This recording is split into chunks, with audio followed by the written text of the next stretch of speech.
എടാ മോനെ അങ്ങോട്ട് പോണ്ട, അത് ലോക്കാണ്. Like a seal of confession.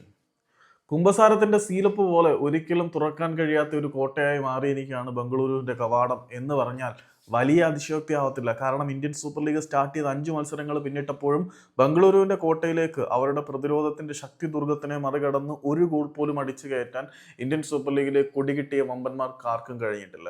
കഴിഞ്ഞ രാത്രി നടന്ന മത്സരത്തിലും ഏകപക്ഷീയമായിട്ടുള്ള ഒരു ഗോളിന് ചെന്നൈയിൻ എഫ് സി അവർ പരാജയപ്പെടുത്തി. ചെന്നൈയിൻ എഫ് സിക്ക് അർഹമായിട്ടുള്ള ഒരു പെനാൽറ്റി നിഷേധിക്കപ്പെട്ടു എന്ന തരത്തിൽ വാദഗതികൾ ഉണ്ടെങ്കിൽ പോലും 5 മത്സരങ്ങളായിട്ടും ഒരു ഗോൾ പോലും തങ്ങളുടെ കവാടത്തിനുള്ളിലേക്ക് അടിക്കാൻ എതിരാളികളെ അനുവദിച്ചിട്ടില്ലാത്തത് ബംഗളൂരുവിന്റെ ഒരു പ്രത്യേക കഴിവായിട്ട് തന്നെ എടുത്തു പറയണം. ഇന്ത്യൻ സൂപ്പർ ലീഗിന്റെ ചരിത്രത്തിൽ ആദ്യമായിട്ടാണ് ആദ്യത്തെ 5 മത്സരങ്ങളിൽ തന്നെ ഒരു ഗോളും കൺസീഡ് ചെയ്യാതെ ഒരു ടീം ഇങ്ങനെ ക്ലീൻ ഷീറ്റ് ഹോൾഡ് ചെയ്തുകൊണ്ടിരിക്കുന്നത്.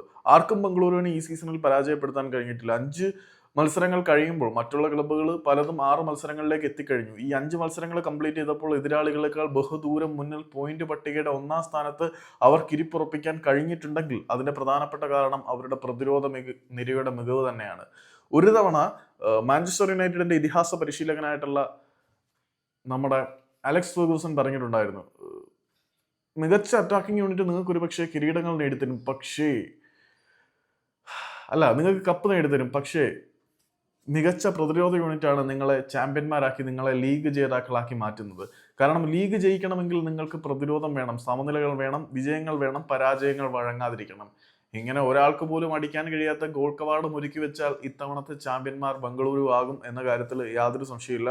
നിലവിലെ പോക്ക് മുന്നോട്ട് പോവുകയാണെങ്കിൽ ബംഗളൂരു ഇത്തവണ എതിരാളികൾക്ക് തൊടാൻ കഴിയാത്തത്ര കരുത്തരാണ് എന്നത് സമ്മതിക്കേണ്ടി വരും. ബംഗളൂരുവിന്റെ ഉടമസ്ഥനായിട്ടുള്ള പാർജിൻഡാൽ കഴിഞ്ഞ സീസണിൽ ഒരു കാര്യം പറഞ്ഞിരുന്നു, കഴിഞ്ഞ സീസണിൽ ബംഗളൂരുവിന്റെ പ്രകടനം അത്ര മികച്ചതല്ലായിരുന്നു, അതുകൊണ്ട് അദ്ദേഹം അവസാന മത്സരത്തിന് ശേഷം ആരാധകരോട് പറഞ്ഞതാണ്, നമ്മൾ തിരിച്ചു വരും, വരാൻ പോകുന്ന സീസണിൽ എതിരാളികൾക്ക് തൊടാൻ പറ്റാത്തത്ര കരുത്തരാകും, കളിയാക്കിയവരെ നമ്മൾ നിശബ്ദരാക്കും, ബംഗളൂരുവിന്റെ യഥാർത്ഥ സ്പിരിറ്റ് എന്താണെന്ന് നമ്മൾ കാണിക്കുമെന്ന്. അതെ, അവരുടെ ഉടമയുടെ വാക്കുകൾ ശരിയായിരുന്നു.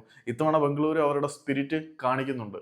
അപ്പം എക്സ്ട്രീം അഗ്രസീവ് ആവേണ്ടടുത്ത് എക്സ്ട്രീം അഗ്രസീവ് ആവുന്നുണ്ട്. ഇന്നലെ റഫറിയെ പിടിച്ച് അടിക്കുന്ന അവസ്ഥയിലേക്ക് വരെ കാര്യങ്ങൾ എത്തേണ്ടതായിരുന്നു. പക്ഷേ ബംഗളൂരുവിന്റെ ഡഗ്ഔട്ടിലുണ്ടായിരുന്ന ഓവർ റിയാക്ഷൻ ബ്ലാസ്റ്റേഴ്സിന്റെ ഡഗ്ഔട്ടിലായിരുന്നെങ്കിൽ ബ്ലാസ്റ്റേഴ്സിനെതിരെ വലിയ നടപടികളും കാര്യങ്ങളൊക്കെ വന്നേനെ. പക്ഷേ ഇവിടെ പല ആളുകളോടും പലതരത്തിലുള്ള സമീപനമാണ് നമ്മുടെ ഓൾ ഇന്ത്യ ഫുട്ബോൾ ഫെഡറേഷന്റെ ഡിസിപ്ലിനറി കമ്മിറ്റിക്ക് ഉള്ളത് എന്നതുകൊണ്ട് ബംഗളൂരുവിനെതിരെ കാര്യമായിട്ടുള്ള ശിക്ഷാവിധികളൊന്നും വരുത്തില്ല എന്ന് തന്നെ കരുതാം. പക്ഷേ ഗുർപ്രീത് സിംഗ് സന്ധു എന്ന ആചാനബാഹുവായ ഗോൾ കീപ്പർ കരങ്ങൾ വലിച്ച് തന്റെ ഗോൾ മുഖത്തിന് കാവൽ നിൽക്കുമ്പോൾ അതിന് മുന്നോടിയായിട്ട് അതിനു മുന്നിൽ ചില പിന്നണി പോരാളികളും കൂടി നിൽക്കുമ്പോൾ ബംഗളൂരുവിന്റെ പ്രതിരോധത്തിനെ മറികടന്ന് ഗോൾ അടിക്കുക എന്നുള്ളത് ഏറെക്കുറെ അസംഭവ്യമായി മാറിയിരിക്കുകയാണ് നിലവിലെ